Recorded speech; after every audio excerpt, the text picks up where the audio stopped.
ஆம்பூர் அருகே பாலாற்றில் கலக்கும் தோல் கழிவு நீரால் நீர் ஆதாரங்கள் பாதிக்கப்படுவதாக விவசாயிகள், கிராம மக்கள் வேதனை தெரிவிக்கின்றனர்.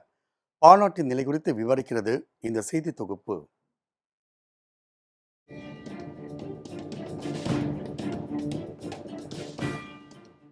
தென்னிந்திய விவசாயத்தின் தாய் ஆறு என்று விவசாயிகளால் அழைக்கப்படுமாறு பாலாறு. கர்நாடக மாநிலம் கோலார் நந்திமலையில் உற்பத்தியாகும் பாலாறு கர்நாடகா, ஆந்திர பிரதேசம், தமிழ்நாடு என 3 மாநிலங்களிலும் பிரவேசித்து வாயலூர் பகுதியில் வங்காள விரிகுடாவில் கலக்கிறது. பாலாற்றின் கரையில் வாணியம்பாடி, ஆம்பூர், பள்ளிக்கொண்டா, வேலூர், ஆற்காடு, வாலாஜாபேட்டை, காஞ்சிபுரம், செங்கல்பட்டு ஆகிய நகரங்கள் அமைந்துள்ளன. வற்றாத ஆறான பாலாற்றில் மணல் அள்ளுதல் மற்றும் தொழிற்சாலை கழிவுகள் கலப்பதால் தமிழகத்தின் முதன்மையான குடிநீர் ஆதாரமான பாலாறு மாசடைந்து வருகிறது.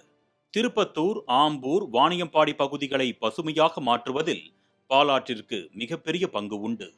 ஆனால் தற்பொழுது பாலாற்றில் வரும் நீரை பாசனத்திற்கு பயன்படுத்தினால் மண் வளம் கெட்டுப்போகும் அளவிற்கு பாலாறு மாசடைந்து வருகிறது.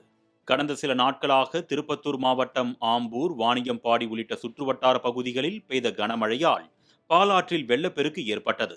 இதனை சாதகமாக பயன்படுத்தி கொண்ட பாலாற்றங்கரையோரம் உள்ள தோல் தொழிற்சாலை மற்றும் காலனி தொழிற்சாலைகள் தங்கள் தொழிற்சாலை கழிவு நீரை சுத்திகரிக்காமல் பாலாற்றில் திறந்து விடுகின்றன. இதனால் பாலாற்றில் ரசாயனம் கலந்து ஆற்றின் நீர் முழுவதும் நுரை பொங்கி வருகிறது.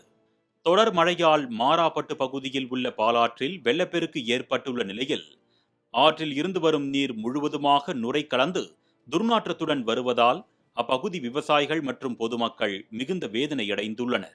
இந்த நீரை விவசாயத்திற்கு பயன்படுத்தினால் விளைச்சல் மட்டுமின்றி மண்வளமும் பாதிக்கப்படும்.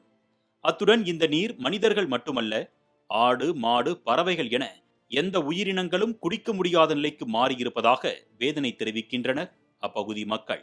இந்த பாலாத்துல இந்த தண்ணீர் கலக்கிறதுனால மக்களும் குடிக்க முடியல, ஆடு மாடும் குடிக்க முடியல, எந்த ஜீவராசியும் குடிக்க முடியல.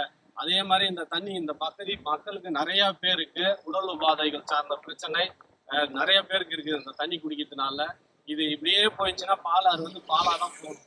தொழிற்சாலைகளின் இந்த அட்டூழியம் குறித்து மாவட்ட நிர்வாகம், மாசு கட்டுப்பாட்டு வாரியம் என அனைத்து துறைகளிலும் புகார் அளித்தும் இதுவரை எந்தவித நடவடிக்கையும் எடுக்கவில்லை என்று புகார் கூறும் அப்பகுதி மக்கள் தென்னிந்திய விவசாயத்தின் தாய் ஆறான பாலாற்றை பாதுகாக்க தமிழ்நாடு அரசு உரிய நடவடிக்கை எடுக்க வேண்டும் என்று கோரிக்கை விடுக்கின்றனர். பல வருடங்களாக இந்த தோல் தொழிற்சாலை கழிவுகளை பாலாற்றில் திறந்து வருவதனால இந்த மாதிரி நுரை பொங்கி தான் ஓடுகிறது.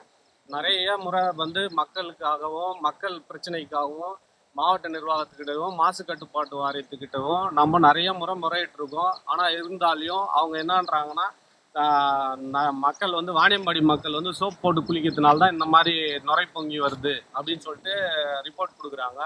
நிறைய விவசாய மீட்டிங்லையும் பேசாச்சு, மாவட்ட நிர்வாக மீட்டிங்லையும் பேசாச்சு, மாசு கட்டுப்பாட்டு வாரியத்துக்கிட்டையும் பேசாச்சு. இதுவரையுமே அந்த நடவடிக்கையை எடுக்கல. தண்ணீர் என்பது இயற்கை மனிதனுக்கு அளித்த மிகப்பெரிய கொடை. எந்த பொருளை கொண்டும் தண்ணீரை உருவாக்க முடியாது. எனவே இறைவன் அளித்த கொடையை மாசுபடுத்தாமல் பாதுகாத்து பயன்படுத்தினால் மட்டுமே வளமான சமுதாயத்தை உருவாக்க முடியும். பாழடைந்து வரும் பாலாறு மீட்கப்படுமா? பொறுத்திருந்து பார்ப்போம். மாலை முரசு செய்திகளுக்காக ஆம்பூர் செய்தியாளர் மீனாட்சி சுந்தரம் மற்றும் ஷீபா ஜானட்.